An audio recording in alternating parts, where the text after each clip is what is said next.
welcome back. This is the first home buyer series and it's called Where to Buy Now. I want you to really pay attention to this one because this is one of the most important questions I get asked every single day sitting across from first home buyers here in Perth. Where do I buy? Let me be honest with you. Most of us who grew up in Perth, whether that's Fremantle, Subiaco, Cottesloe or the northern suburbs, would probably admit that where we grew up, we can no longer afford to buy. The market has moved. Prices have gone up, and if you're sitting there thinking, I want to buy in the suburb I grew up in, I get it. But here's what I tell every single client who walks through our door at Finance Hub Co. It doesn't matter where you buy. Now, before you switch off, hear me out. It doesn't matter where you buy. What matters is this. You buy where you can afford to buy, where your deposit is sufficient, where what you can borrow gets you across the line. That is where you buy. Here's how I want you to think about it. Start from where you want to live, then keep looking outward. Suburb by suburb, away from the city, away from where you grew up, until the price matches what your deposit plus your borrowing power can cover. That is your buying zone. And sometimes, and I know this is hard to hear, that's not even in the Perth metro area. Maybe it's Mandurah, maybe it's Bunbury, maybe it's Geraldton, or, and this is becoming more and more common, maybe it's not even in WA. Maybe you buy in Adelaide, maybe you buy in Brisbane, maybe you buy in regional Victoria, because the market there is where your money can actually get you in. And here's the strategy a lot of smart first home buyers are using right now. It's called rent vesting. You rent where you want to live, close to work, close to your lifestyle, close to your mates, and you buy where you can afford. Rent here, invest there. Is it your dream home? No. But is it getting you into the property market? Absolutely. And that's the game, getting in. Now, if you're buying somewhere you're not going to live,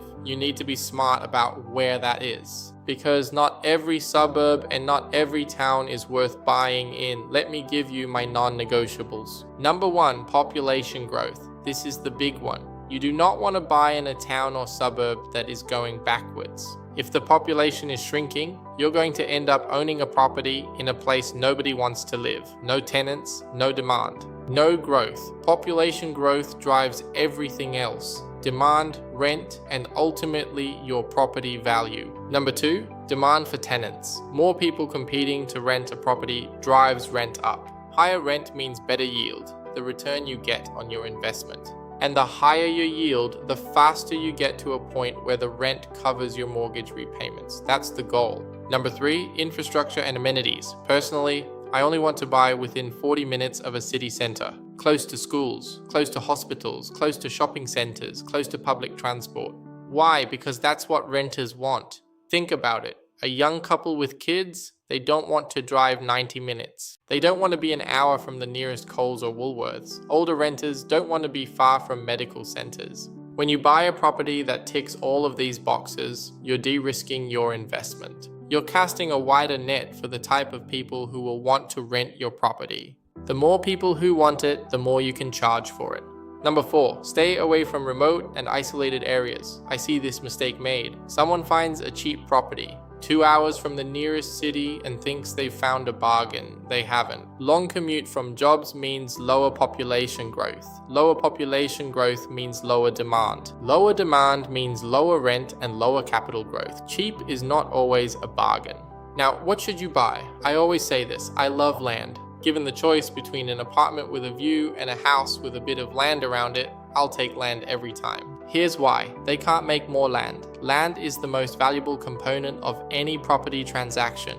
When you buy an apartment, you're not buying land, you're buying airspace. Now, I'm not saying apartments are bad.